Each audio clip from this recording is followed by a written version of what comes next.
ታሪካችን የሚጀምረው በአንድ ትምህርት ቤት ክፍል ውስጥ ሲሆን ቼን የምትባል አንዲት ወጣት እንግሊዘኛ መምህር ለተማሪዎቿ የእንግሊዘኛ ቋንቋን አስፈላጊነት በሚገባ እያስረዳች እንመለከታለን። ክፍል ውስጥ ያሉ ተማሪዎች በሙሉ የመምህሯን ትምህርት በጥሞና እየተከታተሉ ተመስጠዋል። ግን ከኋላ አካባቢ የተቀመጠች አንዲት ተማሪ ፊቷ በሐዘን ተጋርዶ በሐሳብ ጭልጥ ብላ ጠፍታ ትታያለች። መምህሯ ቼንም አይኖቿ በዚች ተማሪ ላይ ሲያርፉ ድንገት በአይምሯ ውስጥ ከብዙ ዓመታት በፊት የተፈጠረና ልታስታውሱ የማትፈልገው አንድ መጥፎ ትዝታ ይቀሰቀስባታል። ይህች ተማሪ በፈጠረችባት ስሜት ምክንያት ቼን ሳታስበው ወደ ድሮ የሃይስኩል ዘመኗ በትዝታ ትመለሳለች። ከዚያም ታሪኩ ወደ ኋላ መልሶን ቼን ራሷን የሃይስኩል ተማሪ ወደ ነበረችበት ጊዜ ወስደናል። ቼን በትምህርቷ እጅግ በጣም ጎበዝ፣ ጭንቅላቷ ፈጣንና ማንኛውንም ፈተና ደፍና አንደኛ የምትወጣ ተማሪ ነበረች። ያው ኤአይ በላት። ከዕለታት በአንዱ ቀንም ፈተናቸው በጣም ተቃርቦ ስለነበር ከሌሎች ተማሪዎች ወሬ ራሷን ለማራቅ ጆሮዋ ላይ ኤርፎን አድርጋ ብቻዋን በመቀመጥ ለማጥናት ትሞክራለች። ነገር ግን ክፍል ውስጥ ሳለች ድንገት ጩኸትና ግርግር ይፈጠራል። ተማሪዎቹም በሙሉ ደንግጠው እየሮጡ ወደ በረንዳው ማምራት ይጀምራሉ። ቼንም ከወንበሯ ተነስታ ከተማሪዎቹ በስተጀርባ በመሆን ወደ በረንዳው ትጠጋለች። ወደ ታች ዝቅ ብላ ስትመለከት ግን በድንጋጤ ነበር የራደችው። ሻውዲ የምትባል በምድር ላይ ነበረቻትና በጣም የምትወዳት ጓደኛዋ ደም በደም ሆና መሬት ላይ ወድቃለች። ከፎቁ ላይ ራሷን ወርውራ ሕይወቷ ማለፉ ግልጽ ነበር። የሚገርመው ደግሞ እዚያ ካሉት ተማሪዎች መካከል አንዱ እንኳን ሊረዳት ወይም አምቡላንስ ሊጠራ የደፈረ አለመኖሩ ነው። ይልቁኑ እያንዳንዳቸው ስልካቸውን አውጥተው የጓደኛዋን አስክሬን ፎቶና ቪዲዮ ለማንሳት ይረባረቡ ነበር። ሰው ይህን ያህል ድንጋይ ራስ መሆን ይችላል በፈጣሪ? ወይስ ትምህርት ቤቱ የአማኑኤል ሆስፒታል? ይህ ሁሉ እብድ ተማሪ ተሰብስቦበት። ከዚያም ይህንን አስቀያሚ ትዕይንት የተመለከተችው ቼን ልቧ በሐዘን ተሰብሮ ቀስ ብላ ወደ ታች ትወርድና ያደረገችውን ጃኬት አውልቃ የጓደኛዋን አስክሬን ትሸፍነዋለች። ተማሪዎቹ ፎቶ እያነሱ ሲያዙበት ማለት ነው። አይኖቿ በእንባ ቢሞሉም ከዝምታ በቀር ግን መልስ አልነበራትም። በትምህርት ቤት ውስጥ ያሉ ተማሪዎች በሙሉ ሻውዲ ለምን ራሷን እንዳጠፋች ዋናውን ምክንያት ጠንቅቀው ያውቃሉ። ነገር ግን ሁሉም በፍርሃት ተውጠው ስለነበር ምስጢሩን በይፋ ለመናገር ማንም ድፍረት አልነበረውም። ይህ ክስተት ከተፈጠረ በማግስቱ ትምህርታቸውን እየተማሩ ሳለ ቼን ወደ ርዕሰ መምህሩ ቢሮ እንድትመጣ ትጠራለች። እዚያም ስትደርስ የፖሊስ መርማሪዎች አድፍጠው ይጠብቋት ነበር። ስለ ጓደኛዋ ሻውዲ አሟሟትና ስለነበራቸው ጓደኝነትም ጥያቄዎችን ያዝጉርጉሩባት ጀመር። ነገር ግን በጣም በሚገርም ሁኔታ ቼን ከሟቿ ጋር የነበራቸውን ጓደኝነት ትሸመጥጣለች። እኔ እሷን በደንብ አላውቃትም፣ ዝም ብዬ በማዘን ነው ጃኬቴን ያለበስኳት ብላ ትዋሻለች። በዚህ መልሷ መርማሪዎቹ ቢጠረጥሯትም በቂ ማስረጃ ግን ስለሌላቸው በሰላም ይለቋታል። ለነገሩ ምን ታረግ፣ ሰው ስትረዳ ከተገኘ ወንጀለኛ ነው የምትባለው። ከዚያም ቼን ወደ ክፍሏ ስትመለስ ወንበሯ ላይ ቀይ ቀለም ፈሶበት ታገኛለች። ይህ ደግሞ ግልጽ ማስፈራሪያ ነበር። ቀጣዩ ተረኛ አንቺ ነሽ እያሏት ነው። ከጥቂት ጊዜ በኋላ ወደ ምግብ አዳራሽ ስትሄድ በትምህርት ቤት ውስጥ ትልቅ የጉልበተኞችን ቡድን የምትመራው ወይ የምትባል ክፉ ልጅ በቀጥታ ወደ ቼን ትመጣና በሽንገላ ፈገግታ እያሳየቻት ለመጪው ፈተና እንድትረጂኝ ይፈልጋለሁ ትላታለች። ቼን ግን ሳትደናገጥ በራስ መተማመን ተሞልታ ለመኮራረጅ የሚሆን ጊዜ የለኝም ብላ ፊት ተነሳታለች። ይህንን የሰማችው ወይም ንዴቷ ጣሪያ ይነካል። ወዲያውኑም ልክ በሟቿ ሻውዲ ላይ ታደርገው የነበረውን አስቀያሚ ባህሪ በቼን ላይ ለመድገም ታስብና ስልኳን አውጥታ ቼንን ፎቶ ታነሳታለች። ለካ የዌይ ቡድን ሻውዲን በጣም ያሰቃዩአትና ያዋርዷት ስለነበር ነው ልጅቷ ተስፋ ቆርጣ ራሷን ያጠፋችው። ቼን ይህንን ሁሉ ነገር ብታውቅም ለፖሊስ ለመናገር ግን አሁንም ፍርሃት አፏን ለጉሞታል። ቼንም ይህንን የተረገመ ቀን ካሳለፈች በኋላ ምሽት ላይ ወደ ቤቷ ስትመለስ ወይና ጓደኞቿ መንገድ ላይ አርፍጠው እየጠበቋት ነበር። ዋናው ምክንያታቸው ደግሞ ቼን ከፖሊስ ጋር ስታወራ ስለተመለከቷት ብቻ ነው። ወዲያውኑም በግሩፕ አንቀዋት ያሰቃዩት ጀመር። ነገር ግን ቼን ምንም አይነት መልስ ሳትሰጥ ዝም ብላ ድብደባዋን ትችላለች። አረ ሃንግ ትምህርታቸውን ትተው ማጅራብ ቢመቱ ነበር የሚያዋጣቸው። ቼንም ደክሟትና ሽባ ሆና ወደ ቤቷ ስትገባ ከረጅም ጊዜ በኋላ እናቷን በቤት ውስጥ መታ ታገኛታለች። ለካ እናቷ በየቀኑ ወደ ቤት የማትመጣው በድብቅ ሕገወጥ ዕቃዎችን እየሸጠች የቤቷን ውጪና የልጇን የትምህርት ክፍያ ለመሸፈን ስትል ኖሯል።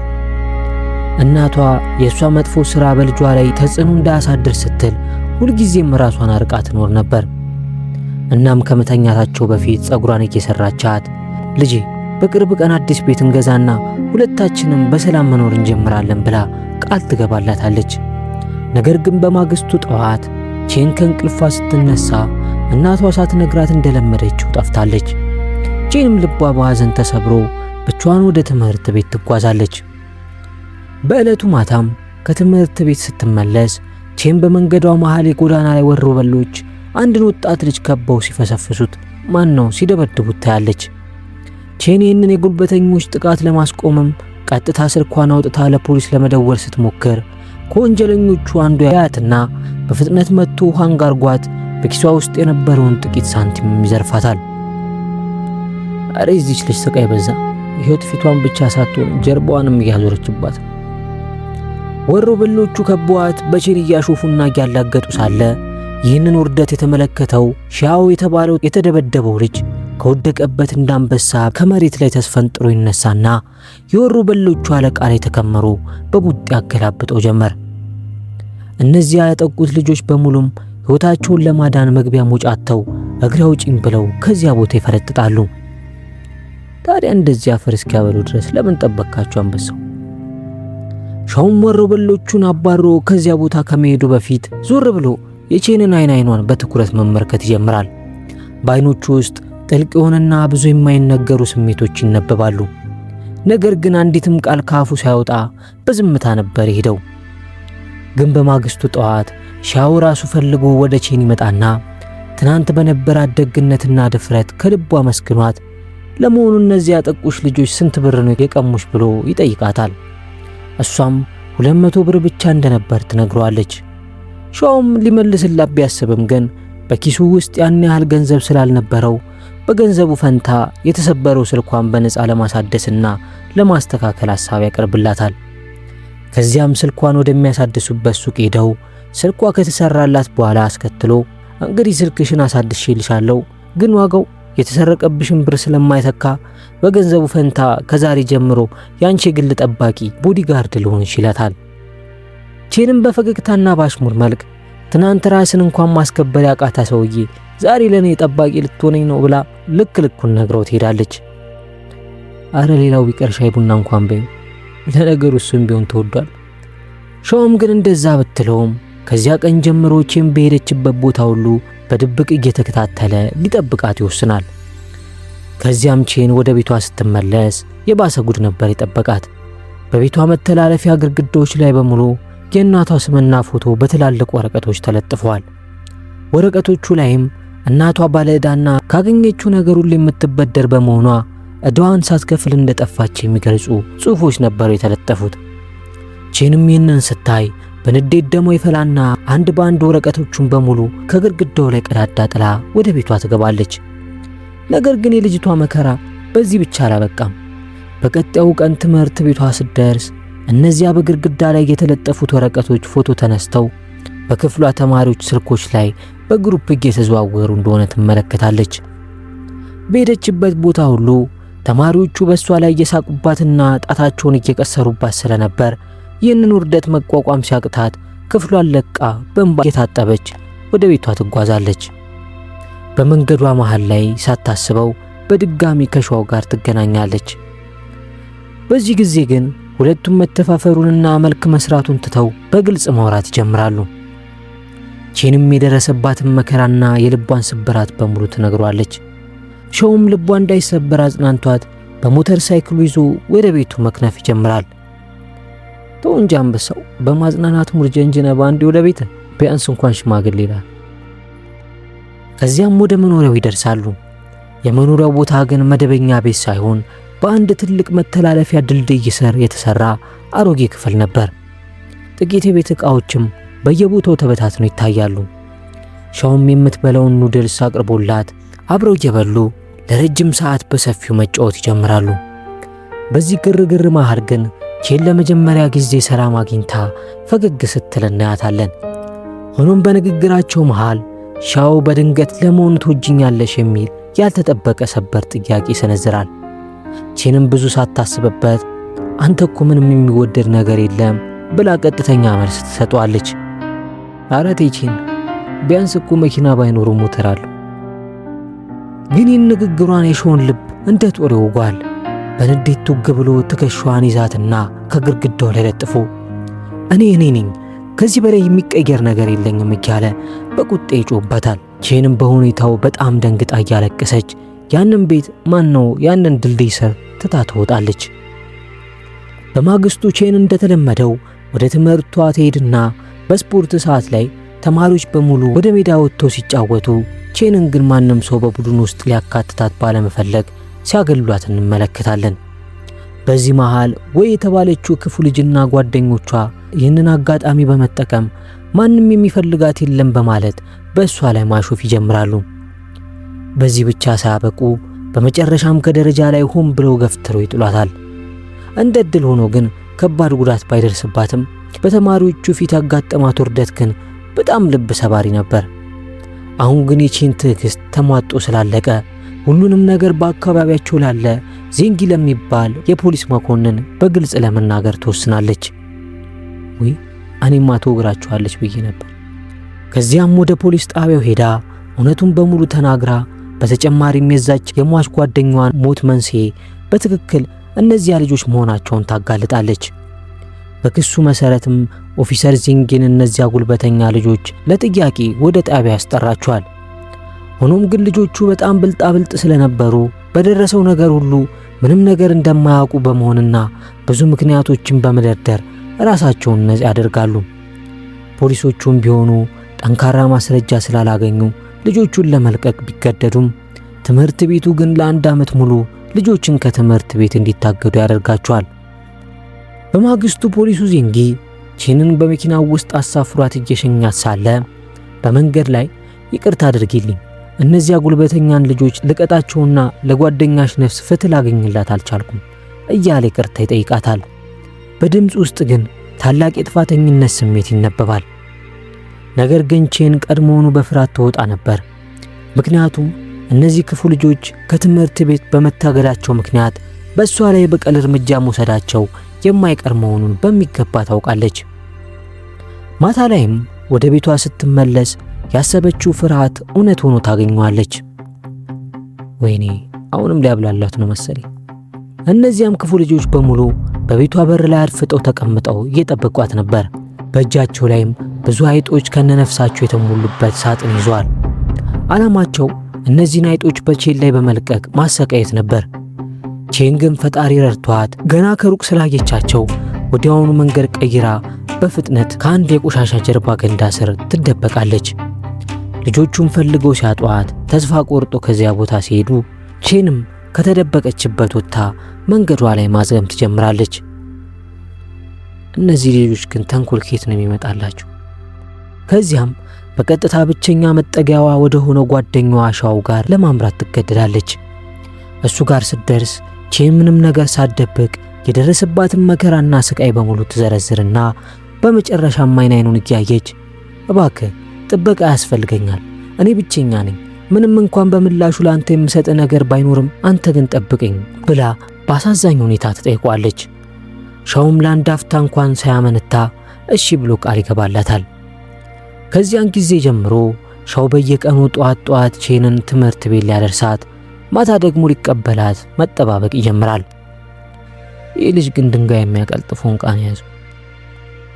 ቀስ በቀስም እየተላመዱ ይመጣሉ። እናቷ እንደ ርቀት ተማሪ በወራት አንዴ ብቅ ስለምትልና ብቸኝነቱ ስለሰለቻት ቤቷን ትታ ቼን በዛ በፈራረሰ ክፍል ውስጥ አብሮ መኖር ትጀምራለች።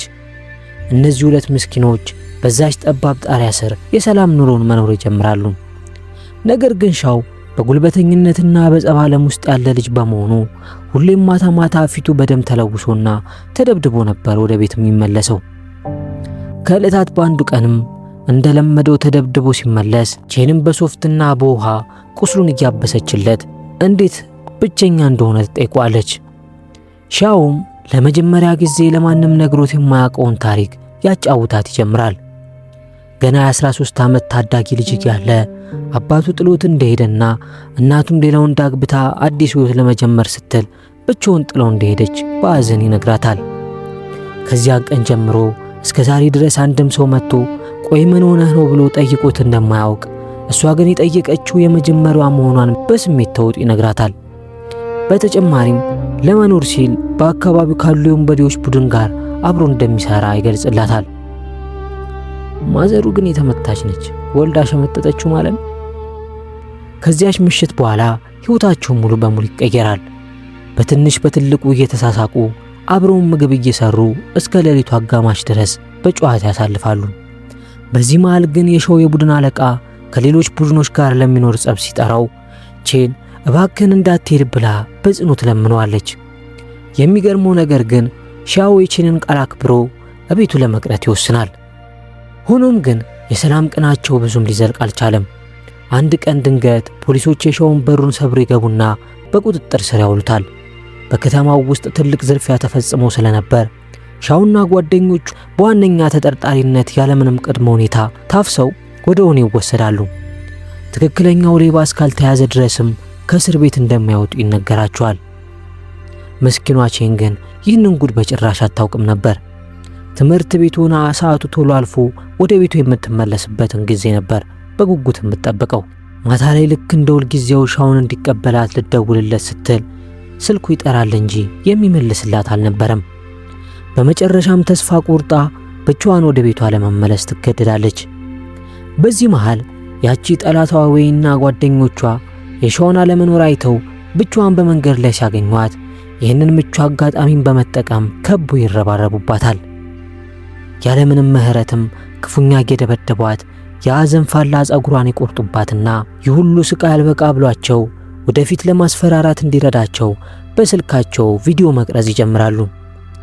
ከመጠን በላይም ከወገሯት በኋላ ቼን ልትሞት ስትቃረብ ግን አንድ መንገደኛ ልጅ አይታቸው በጩኸት ፖሊስ ነው መጠራባችሁ ብላ ትዝትባቸዋለች። እነዚያ ወንበዴ ልጃገረዶችም እግሬ አውጪኝ ብለው ያመልጣሉ። ቼን ግን መሬት ላይ ተዘርራ ሰውነቷ በፍርሃት እየተንቀጠቀጠ መናገር አቅቷት ባለችበት ትቀራለች። ግን የሚያስደስተው ነገር ከጥቂት ሰዓታት በኋላ ሻው ጥፋተኛ ለመሆኑ ተረጋግጦ ከእስር ቤት መለቀቁ ነበር። እንደወጣ መጀመሪያ ያደረገው ነገር ለቼን ስልክ መደወል ቢሆንም ስልኩ ግን ይጠራል እንጂ የሚመልስለት አልነበረም። በጭንቀትም እየከነፈ ወደ ቤቱ ሲሮጥ እዚያ ያየው ነገር ልቡን በሐዘን ያደመዋል። ቼን መሬት ላይ ተቀምጣ ፊቷ በደም ተለውሶ የተበታተኑና የተቀደዱ የትምህርት መጽሐፎቿን በፕላስተር ለመለጠፍ ስትታገል ያያል። ጭራሽ ጸጉሯ በጭካኔ ተቆርጦ ነበር። ሻውም ያየውን ነገር ማመን አቅቶት በቁጣ ይገነፍላል። ለክፉ ጊዜ ያስቀምጠው የነበረውን የብረት ዱላም አንስቶ እነዚያን ክፉ ሴቶች ሊገላግላቸው ወደ ውጪ ሊወጣ ሲል ቼን ግን በልመና ትከለክለዋለች። ኧረ አጉል አዛኝ አትሁኚ፣ ቢያንስ አሳልፊውና ሄዶ ያንቦጃብጃቸው። ሻውም በልመኗ ተነክቶ ቁጣውን ዋጥ አድርጎ ብረቱን ያስቀምጣል። አስከትሎም ቼንን አንስቶ የተጎዳውን ጸጉሯን በስነ ስርዓት ማስተካከል ይጀምራል። እንደውም ብቻዋን የሆነች እንዳይመስላት የራሱንም ጸጉር ተላጭቶ ያመሳስሏል። ከዚያም በነጋታው ምሽት ላይ እንደተለመደው ሻው ወደ ቤቱ ሲመለስ ወይ ቼን ነች እንዴ? ምስኪን ጸጉሯን ላጭቶ ወንድ አስመስለው አታረፉት አይደል? እናም ምሽት ላይ ስትመለስ ያቺ ክፉ ጠላቷ ወይ በድንገት በቼን ፊት ላይ መታ ትቆማለች። ነገር ግን በዚህ ጊዜ በፊቷ ላይ የሚታየው የድሮ ትዕቢትና ንቀት አልነበረም። ይልቁኑ በፍርሃት ትወጣ ነበር የመጣችው። ፖሊስ ጋር ሄዳ እንዳታጋልጣት በመለመን እግሯ ስር ወድቃ ይቅርታ እየጠየቀች የገንዘብ ጥቅልም ከፊቷ ታስቀምጥላታለች። ጉዳዩን አባቷ ካወቀ ከትምህርት ቤት ጨርሶ እንደምትባረርና ሕይወቷ በሙሉ እንደሚበላሽ ትነግራታለች። የቼን የዋህ ልብ ግን በነገሩ ተነክቶ እሺ ይቅር ብዬሻለሁ፣ ነገር ግን ከሆን በኋላ ፊትሽን እንዳላየው ብላ ልትሄድ ስትል ወይ ግን ያን ያህል ተንበርክካ የለመነቻት ከልቧ እንዳልነበር በማሳየት ወደ ቀድሞ ባብነቷ ትመለሳለች። ከበስተጀርባዋም እየተከተለቻት አንቺ የመናጢ ልጅ እያለች ምስኪን እናቷን መሳደብ ትጀምራለች። በዚህ ጊዜ ግን የቼን የትዕግስት ጽዋ ሞልቶ ፈሰሰ። ቼን ወይም በኃይል ከደረጃው ላይ ትገፈትራታለች። ግን በጣም በሚያስደነግጥ ሁኔታ ወይ ሚዛኗን ትስትና በደረጃው ላይ በአፍጢሟ ፓካንድ እየሰራች ተንከባላ ትወርድና ደረጃው መጨረሻ ላይ ስትደርስ ከጠንካራው የደረጃ ነጣፍ ጋር ተላትማ ወዲያውኑ ሕይወቷ ያልፋል። አይውይ ለዚህ ነፍስሽ ነበር ያዙ ይልቀቁኝ ስትይ ነበር። ያላሰበችው ማት የወረደባት ምስኪኗ ቼንም መላ ሰውነቷ በፍርሃት እየተንቀጠቀጠ እግሬ አውጪኝ ብላ እየሮጠች ቀጥታ ወደ ሻው ጋር ትሄዳለች። እያለቀሰችም የሆነውን ነገር በሙሉ ታወራለታለች። ቼን ፖሊስ ወዲያውኑ ይዟት የሞት ፍርድ ተፈርዶ ሕይወቷ እዛው ላይ የሚያከትምለት ነበር የመሰላት። ሻው ግን መጀመሪያ ላይ ወደ ደረቱ አስጠግቶ ያቅፋትና አረጋግቶ ሁሉንም ነገር እሱ እንደሚያስተካክለው ቃል ይገባለታል። ሻውን ባይጥልልሽ ምን ይውጥሽ ነበር ታለ። አስከትሎም የወይን አስክሬን ነገር ምንም እንዳታስብበትና ማንም ሊያገኘው በማይችለው ቦታ ደብቆ እንደሚያጠፋው ይነግራታል። ወዲያውኑም ወደሚያውቀው ሰው ጋር ሄዶ ለአንድ ምሽት የሚሆን መኪና ይዋሳል። ከዚያም የወይን አስክሬን መኪና ውስጥ ከቶ ወደ አንድ ገለልተኛና ጭው ያለ ቦታ ወስዶ በድብቅ ይቀብረዋል። አይወይ ከክፋትሽ የተነሳ ሬሳሽ እንኳን ተሰቃይ። ነገር ግን ሻው ሆን ብሎ በኋላ ላይ ፖሊስ ቢመረምራቸው እንኳን በቀጥታ ወደሱ ብቻ ሊያመራ የሚችል አንዳንድ ፍንጮችን ጥሎ ይሄዳል። ያው ድንገት ቢደርሱባቸው እንኳን እሷ እንዳትያዝ ማለት ነው። አይ ፍቅር። በሌላ በኩል ወደ ጄን ስንመለስ ሁኔታዋ በጣም አሳሳቢ ደረጃ ላይ ደርሷል። በልጅቷ ሞት ምክንያት ለአንድ ሰከንድ እንኳን ረፍት አጥታ በሐሳብ መናወዝ ጀምራለች። ግን ጭንቅላቷ በጭንቀት እንዳያብድ ስትል ሙሉ ትኩረቷን ትምህርቷን በማጥናት ላይ ብቻ ታደርጋለች። በመጨረሻም ያ ትልቁ የፈተና ቀን ይደርሳል። በዚያ ቀን ግን ሰማዩ የተቀደደ ይመስል ከባድ ዝናብ ይዘንብ ነበር። በትምህርት ቤቱ አስተዳደርም ተማሪዎች በሰዓቱ ፈተና ላይ እንዲደርሱ ቀድሞ ከቤታቸው እንዲወጡ ማስጠንቀቂያ ይተላለፋል። በዚህ ኃይለኛ ዝናብ ምክንያትም ከተራራማ መንገዶች ላይ ጭምር ትላልቅ ናዳዎች ይወርዱና መንገዱን ይዘጉት ጀመር። የመንገድ ጠራጊ ሰራተኞችም ይመጣሉ። በመሃልም አንድ መንገድ እየጠረገ የነበረ ሹፌር ድንገት በጭቃው ውስጥ የተደበቀ አስክሬን ይመለከታል። አረላሽ የወይን አስክሬን ደም ብቻ። ሁኔታውንም ወዲያውኑ ለፖሊስ ያሳውቃል። ፖሊስም ምርመራውን ሲጀምር የእንቆቅልሹ ሰንሰለቶች አንድ በአንድ መያያዝ ይጀምራሉ። መጀመሪያ ሬሳው የተጓጓዘበት መኪና ፈልገው ያገኙትና መኪናዋን ያበደረውን ሰው ይጠይቁታል። እሱም የሻውን ስም ወዲያውኑ ይነግራቸዋል። በሌላ በኩል ደግሞ የሟቿ ወይ ጓደኞች ለጥያቄ ተጠርተው ሲመረመሩ ቀጥታ ጣታቸውን ወደ ቼን ላይ በመቀሰር ስሟን ለፖሊስ ይሰጣሉ። ግን በዚህ መሃል መርማሪው ዤንግ ያቺ ወይና ጓደኞቿ ቼንን በቡድን ሆነው ሲያሰቃዩት የሚያሳየውን ቪዲዮ ያገኛል። ይህም ቪዲዮ የሚያየው መርማሪ በቼን ላይ ያለውን ጥርጣሬ እጅግ በጣም ይጨምረዋል። በመጨረሻም ቼንን ለምርመራ ወደ ፖሊስ ጣቢያው ይጠሯታል። መርማሪው ፊት ለፊት አግኝቷት ወይ በሞተችበት ዕለት የት ነበርሽ ብሎ ይጠይቃታል። እሷ ግን ምንም ሳትደናገጥ ለመጨረሻ ፈተናዬ እያጠናሁ ነበር፣ ክፍሌ ውስጥ ሆኜ ስላጠናው ጨርሶ ከቤት አልወጣውም ብላ ትመልስለታለች። መርማሪውን በመቀጠል ታዲያ ያ ሁሉ ግፍና በደል እየደረሰብሽ ለምን ለፖሊስ አላመለከትሽም ብሎ ሌላ ጥያቄ ሰነዝርባታል። ቼንም የኔ ብቸኛ ህልም ከዚህ ከተማ ወጥቼ ወደ ተሻለው ቤጂንግ ከተማ ሄጄ መማር ነው፣ ስለዚህ በትርፍ ወሬና በጸብ ጊዜን ማጥፋት ስላልፈለኩ ነው ብላ ትመልስለታለች። በዚህ ሁኔታ ለአንድ ሰዓት ያህል ከተጠየቀች በኋላ በነፃ ብትለቀቅም ነገር ግን በድብቅ የሷን እያንዳንዱ እንቅስቃሴ የሚከታተል የደህንነት ቡድን ይመደብባታል። በማግስቱ ቼን ከትምህርት ቤት እየተመለሰች ሳለ ሳታስበው ሻው ድንገት በመንገዷ ላይ ብቅ ብሎ ይመጣና እንድትከተለው ብቻ ነግሯት በሩጫ ወደ አንድ የድሮ ህንጻ የምድር ክፍል ውስጥ ይዟት ይገባል። እዚያም ሲደርስ ከጀርባዋ የሚከተሏት የነበሩት ፖሊሶች ውጭ እንዲቀሩ በሩን ከውስጥ ይቆልፈዋል። ሻውም ለቼን አንድ ያልተጠበቀ ነገር ያቀርብላታል። ስሚ፣ ለፖሊስ እኔ አንቺን ስበድልሽ እንደነበር ንገሪያቸው፣ የሰራሽውን ጥፋት በሙሉ በራሴ ላይ ደምድሚ። እነዚህ ፖሊሶች ሁሉንም ፍንጭ አግኝተዋል፣ ልጅቷንም አንቺ እንደገደልሻት እየጠረጠሩ ነው ይላታል። ያው የዛን ቀን ምሽት እሱ ልጅቷን ገፍትሮ እንደገደላት ምናምን ተናገር እያላት። ቼን መጀመሪያ ላይ ሐሳቡን በጭራሽ አልተቀበለችውም። ነገር ግን ሻው እኔ ገና ለአካለ መጠን ያልደረስኩ ወጣት ስለሆንኩ በሕጉ መሰረት ምንም ከባድ ቅጣት አይበየንብኝም እያለ ያባብላታል። ቼንም እያመነታችን ቢሆን በመጨረሻ በሐሳቡ ተስማማለች። ከጥቂት ደቂቃዎችም በኋላ ፖሊሶች በሩን ሰብረው ሲገቡ ሻው በቼን ላይ ጥቃት እያደረሰባት እንደነበር ያስመስላል። ፖሊስም ወዲያውኑ እጅ ከፍንጅ ይዞት ወደ ፖሊስ ጣቢያ ወስዷል። ከዚህ በኋላ መርማሪው ዣንግ የሳምንታት የካሜራ ቪዲዮዎችን በአትኩሮት መመርመር ይጀምራል። በዚህ ምርመራውም ሻው ለረጅም ጊዜ ቼንን በድብቅ ሲከታተላት እንደነበር ይደርስበታል። እናም ለምን እንደዚህ እንደሚያደርግ ይጠይቁታል። ሻው ግን ዝም ብዬ ላበሳጫትና ላስጨንቃት እየሞከርኩ ነው ብሎ ይመልስላቸዋል። እሱ ግን እሷ ጠብቀኝ ብላ ስለለመነችው ነበር የሚከተላት። ከዚያም ቼን በድጋሚ ተጠርታ ስለ ዌይ አሟሟት ብትጠየቅም ከነገሩ ጋር ምንም ግንኙነት እንደሌላት በመናገር ትክዳለች። እንዲያውም ሻው የሚባለውን ልጅ ጨርሶ እንደማታውቀው አርጋ ድራማ ትሰራለች። ሻውም በበኩሉ ዝም ብዬ ቆንጆ ስለሆነች ይከተላት ነበር እያለ ቃሉን ሳይቀይር በተደጋጋሚ ያደነቁራቸዋል።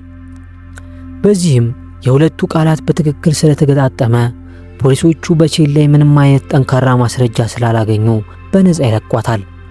ሻውን ግን ቀደም ሲል በሰራቸው ወንጀሎች ጭምር ደምረውበት ወደ እስር ቤት ይላካል። ከዚህ በኋላ ታሪካችን የሚቀጥለው ብዙ ቀናት ካለፉ በኋላ ሲሆን የቼን እናት እንዳለችውም ወጥራ ሰርታ ቤት ገዝታ እያሳየን ነው። ወደ አዲሱ መኖሪያ ቤታቸውም ተዛውረው አዲስን ሕይወት መኖር ይጀምራሉ። እናትየው ልጇ በመጨረሻ ያንን የመከራና የሰቆቃ ኑሮ አውልቃ ጥላ እሷ ሁሌም ቃል ትገባላት የነበረውን የተረጋጋ ሕይወት መስጠት ስለቻለች በጣም ደስተኛ ሆናለች። መቼም እናት የልጇ ሰላም እንጂ ሌላ ምን ያስደስታታል?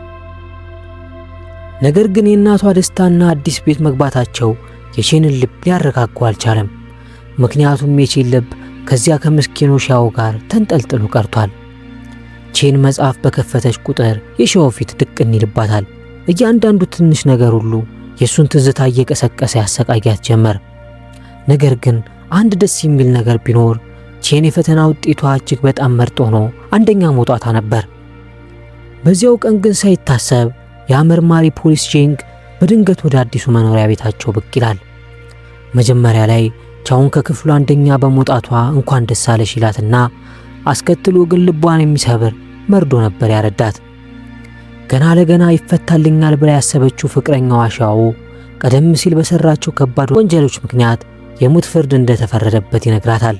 ይህንን ከባድ የድንገት መርዶ የሰማችው ቼንም በአንድ ጊዜ ሰማይና ምድሩ ይዞርባታል። እየጮኸችም ይህ በፍጹም ሊሆን አይችልም፣ እሱ እኮ ገና ለዚህ ቅጣት ያልደረሰ ልጅ ነው፣ ሕጉ እንዴት በሕፃን ልጅ ላይ የሞት ፍርድ ይፈርዳል እያለች በጩኸትና በለቅሶ አካባቢውን ታናውጧለች። መርማሪው ግን ሊያረጋጋት እየሞከረ ሻው ሲያታልልሽ አልቀረም፣ እሱ ዕድሜው ከ20 ዓመት በላይ ስለሆነ በሕጉ ፊትም ለሰራው ወንጀል በሙሉ ተጠያቂ ነው ይላታል። ይህንን ስትሰማም ቼን የምትይዝ የምትጨብጠውን አታ ፖሊሱን አንቃ እየመታችው ማበር ትጀምራለች። በዚህ መሃል ግን የልጅቷ ስቃይና ስሜትን የተረዳው ፖሊስ በመጨረሻ እውነቱን ያወጣል። ለካ የሞት ፍርድ ተፈርዶበታል ያላት ቼን በውስጡ የደበቀችውን እውነት በሙሉ በስሜት እንድትናዘዝ የተደረገ ትልቅ ወጥመድ ነበር። ፖሊሱ ቼንም አረጋግቶ ሁለታችሁም የደበቃችሁትን እውነት በግልጽ ካመናችሁ ሕጉ ቅጣታችሁን እንደሚያቀልላችሁ እኔ ራሴ ነው ቃል እምገባለች ይላታል። መርማሪዎች እኮ ሞታችሁ እንደዚህ አዘናግቶ ቃሏን ተቀብሎ ሻቤ ሊጨምራት ማለት። ቼን ለረጅም ሰዓት በጥልቀት ካሰበች በኋላ መዋሸትና መሸፋፈናቸው መጨረሻው ጥፋት መሆኑን ተረድታ ያንን ሁሉ ያሳለፈችውን መከራ በሙሉ ምንም ሳታስቀር ጥንቅቅ አድርጋ ትናዘዛለች። ከጥቂት ቀናት በኋላም ቼን ወደ እስር ቤት ሄዳ ሻውን ታገኘዋለች። ከዚያም እውነቱን በሙሉ ለፖሊስ ተናግሬያለሁ፣ አሁን እኔንም ወደ እስር ቤት ሊወስዱኝ ነው፣ ሕይወቴ ሙሉ በሙሉ ተበላሽቷል ትለዋለች። አስከትላም ነገር ግን እውነቱን ተናግሬ በመተንፈሴ ያገኘሁት ውስጣዊ ሰላምና እረፍት በምንም አይነት ገንዘብ የማይገመት ነው ትለዋለች። ሻውም አይኗን እያየ ከቁጣ ይልቅ የፍቅር ፈገግታ እያሳያት የሆነው ነገር ሁሉ መልካም ነው፣ አሁን የሚመጣውን ማንኛውንም ቅጣት ሁለታችንም አብረን እንጋፈጠዋለን ይላታል። ከዚህ ክስተት በኋላ ታሪካችን ድራማውን ወደ ጀመርንበት ክፍል ውስጥ ይመልሰናል። ለካ የሁሉ የቼን ትውስታ ነበር።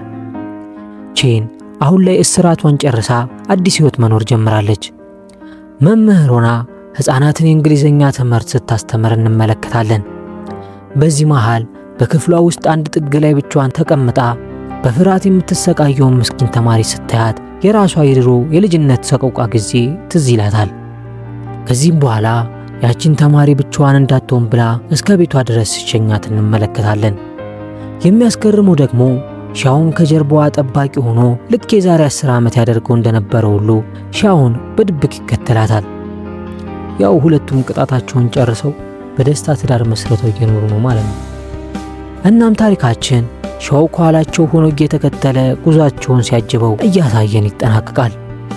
የወየኔን ቤተሰቦች ለፍቅር ሲባል ምን ያህል መስዋዕትነት እንደሚከፈል ያሳየን ምርጥ ድራማ ነበር። የዛሬው ታሪክ አጨራረሱ እንደተመቻችሁ ተስፋ አደርጋለሁ። ለምትሰጡን ፍቅርም ከልብ እያመሰገንኩ ቪዲዮውን ከወደዳችሁት ላይክ፣ ሐሳብ አስተያየታችሁን ደግሞ ኮሜንት ላይ ሁሌም አብረን እንድንሆን ደግሞ ሰብስክራይብ በማድረግ ቤተሰብ እንሆን። በሌላ ምርጥ ታሪክ እስከምንገናኝ ይመቻችሁ።